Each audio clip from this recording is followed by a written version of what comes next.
Let's come into the contemplative space again.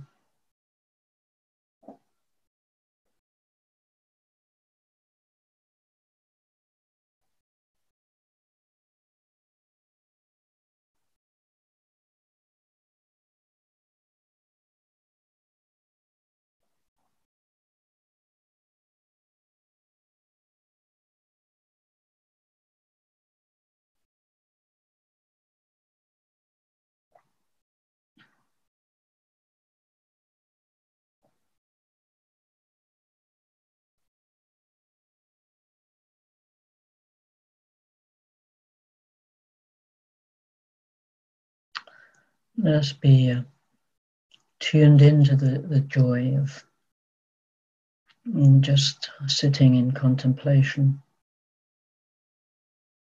the joy of the body at ease.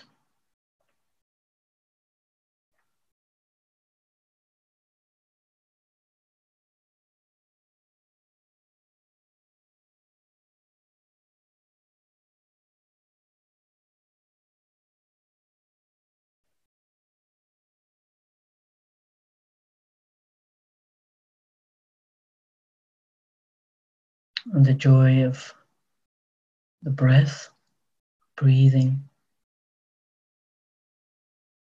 the presence of the Holy Spirit within us. Just allowing that to breathe us.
So today in this meditation, I'm going to focus on the story of Paul in chapter 9 of Acts.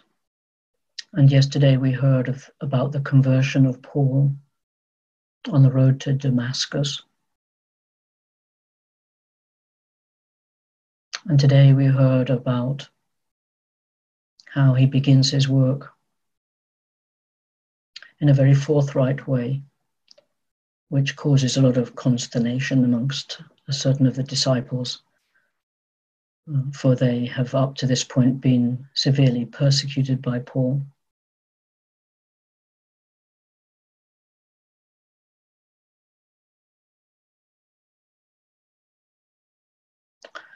And I'd like to focus on metanoia, transformation of this movement from mind to heart, from small everyday mind to large mind, the divine mind within us.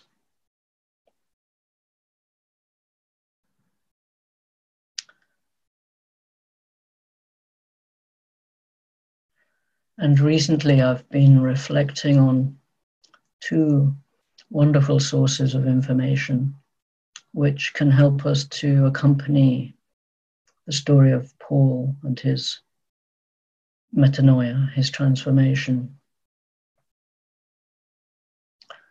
And one is the story of the development of a butterfly.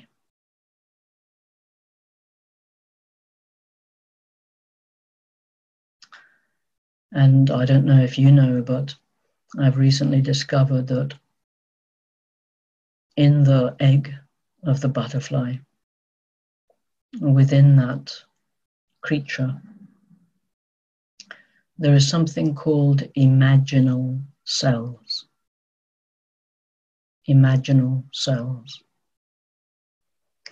And when the egg hatches out to become a caterpillar, the imaginal cells go with it.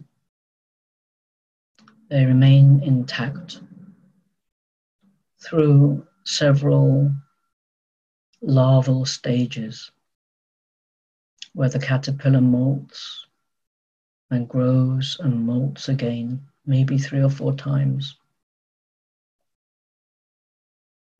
And the imaginal cells go with it.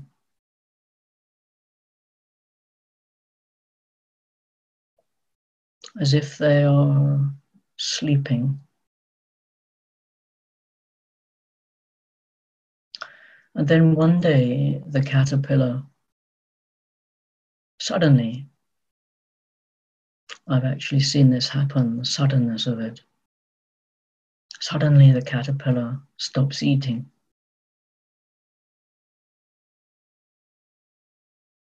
And it pupates.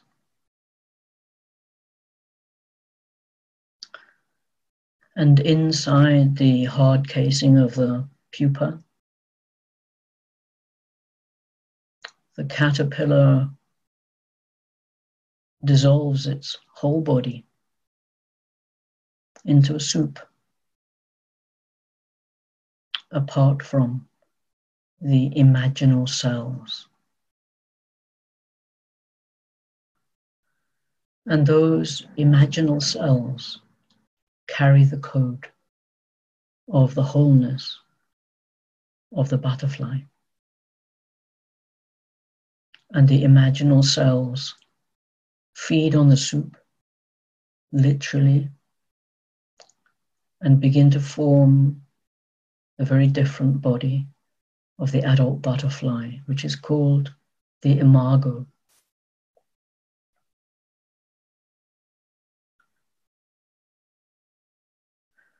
And we know the beauty of the creature that hatches out and the aerial, spiritual beauty of it.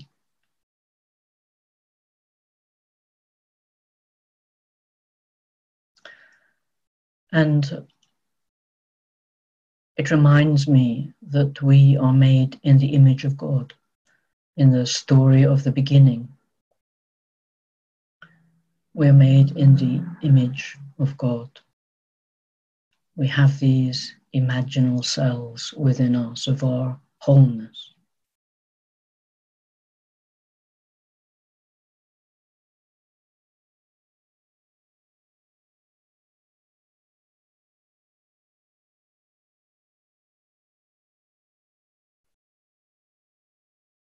So let us for a moment just contemplate, bringing our breath and awareness to this truth that within us, like imaginal cells in the caterpillar, there is the image of God.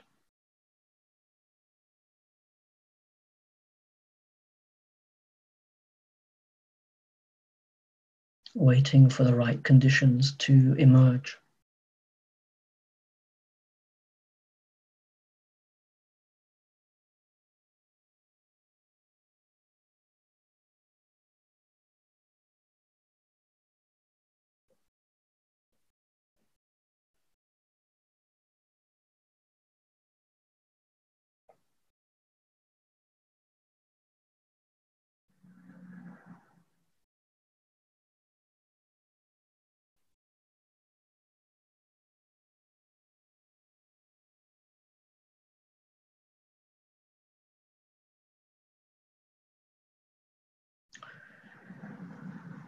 I've learned too that In the development of the human embryo, much the same process occurs.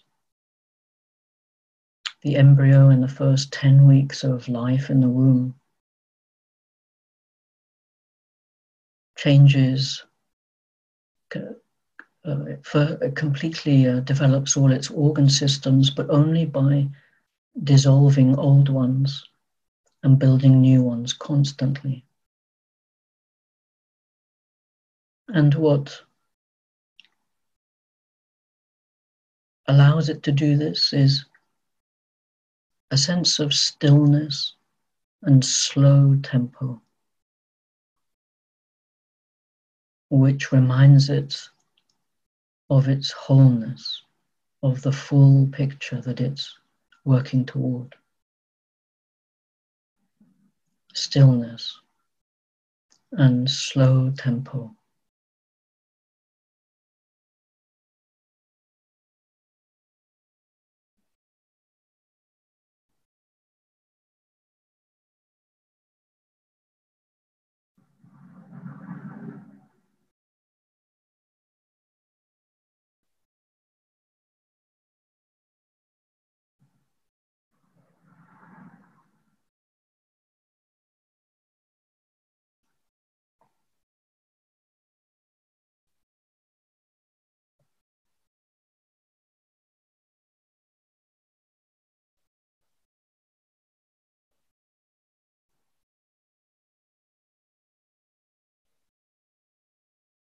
There is a Sufi saying that says that God says, I was a hidden treasure and I longed to be known. I was a hidden treasure and I longed to be known.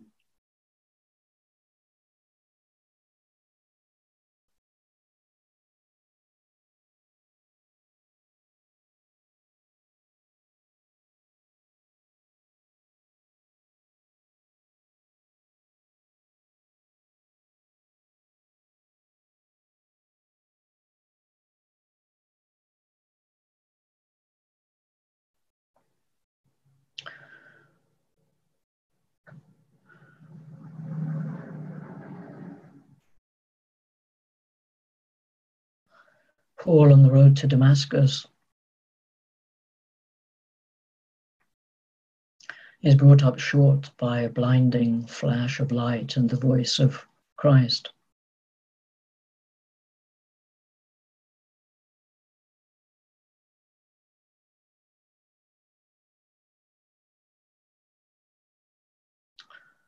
And there follows a time when 3 days, when he is in a retreat, when he is blind to the world outside and doesn't eat, and he prays, and his own will is taken away. His old life is dissolved, and he allows it to happen.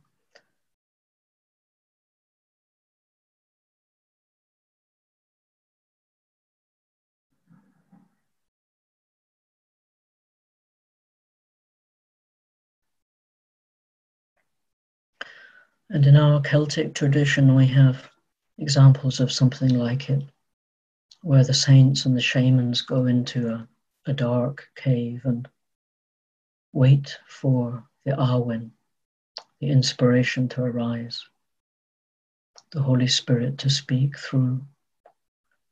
And this is the story of Kenneth and Taliesin floating on the ocean.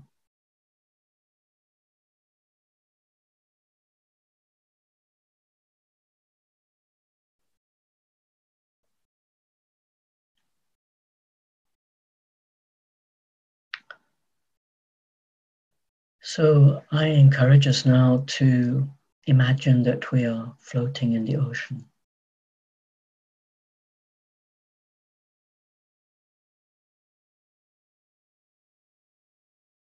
And if we can, in our imaginations, lean back, feeling confident that we are floating in an ocean of love.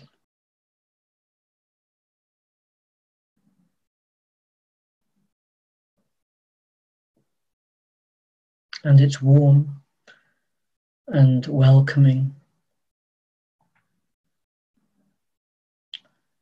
And there's a warm sun, which is warm but not burning, above us.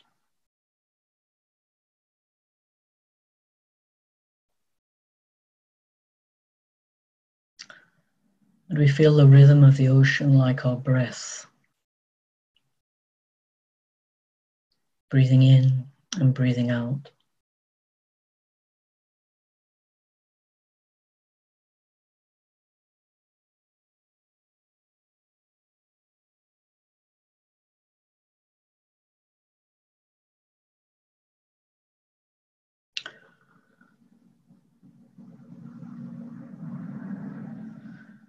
And every time that we feel ourselves having extraneous thoughts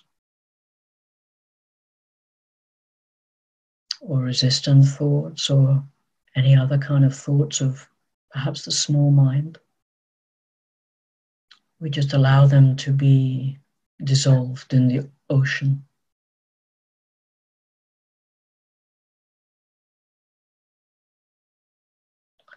We reach up, as it were, and take them gently and bring them down into the ocean of love and allow them to be dissolved.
Let us look out for particularly those resistances to transformation that we might have, resistances to our current state of being dissolved.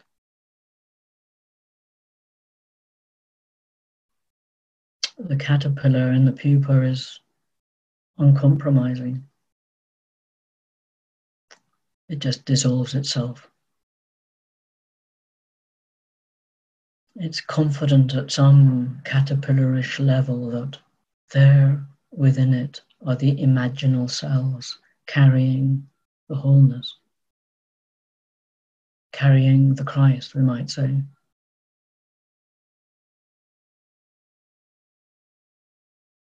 The embryo is very happy in its watery, fluid existence to create a vascular system which serves to allow the development of some function and then a few days later to dissolve it and build another one.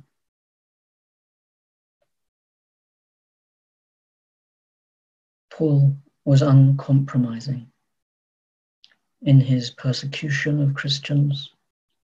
And then when he literally saw the light, came face to face with Christ, he was uncompromising. He allowed his old self to dissolve.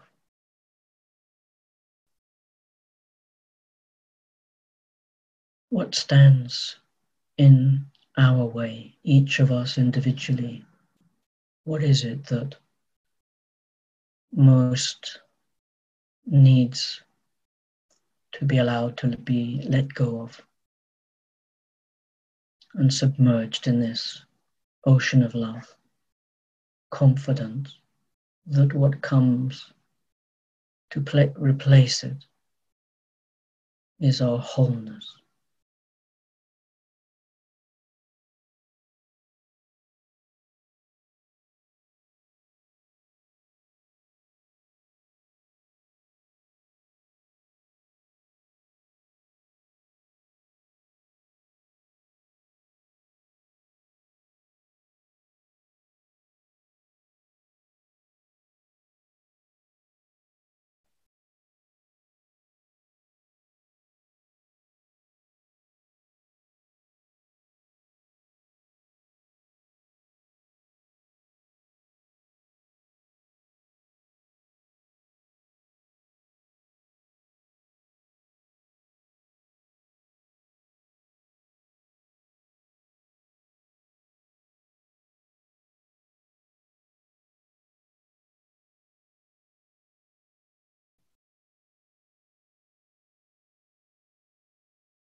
So continue just for a moment longer.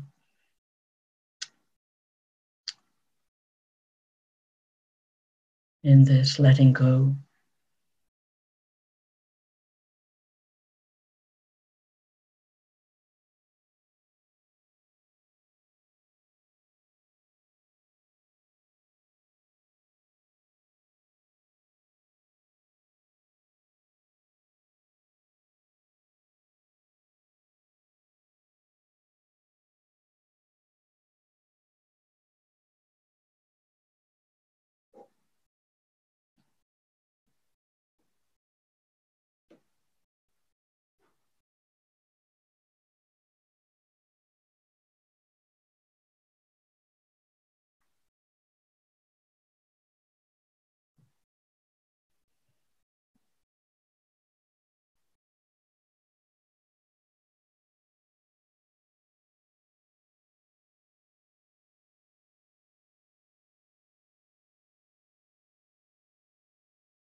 And I'd like to take Paul's own words in 1 Corinthians 13 on his wonderful hymn of love.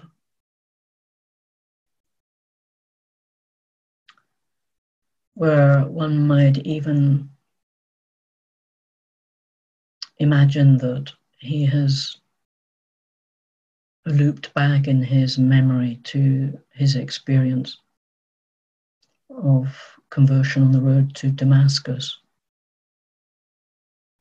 And he says, "Now I know in part, then I shall know fully, even as I am known. Now we see only as in a mirror, then we shall see face to face.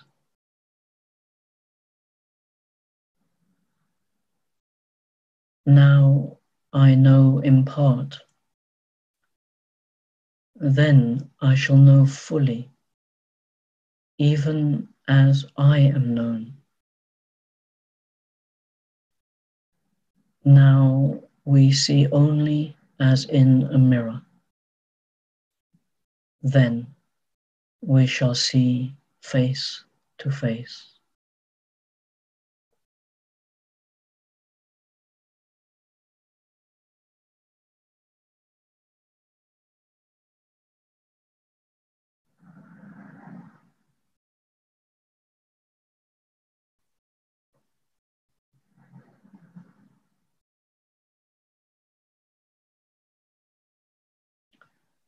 Now I know in part, then I shall know fully, even as I am known.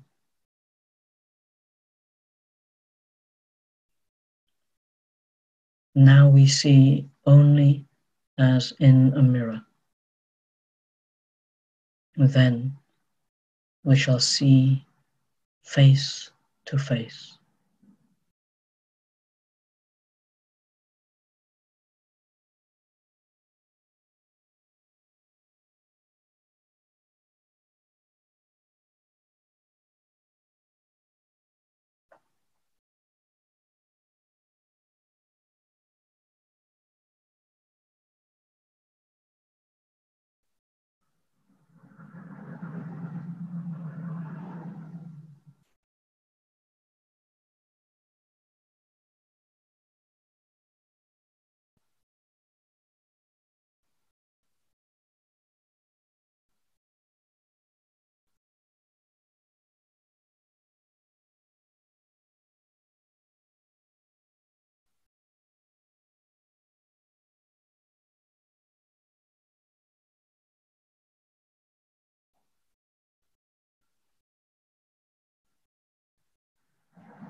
Amen.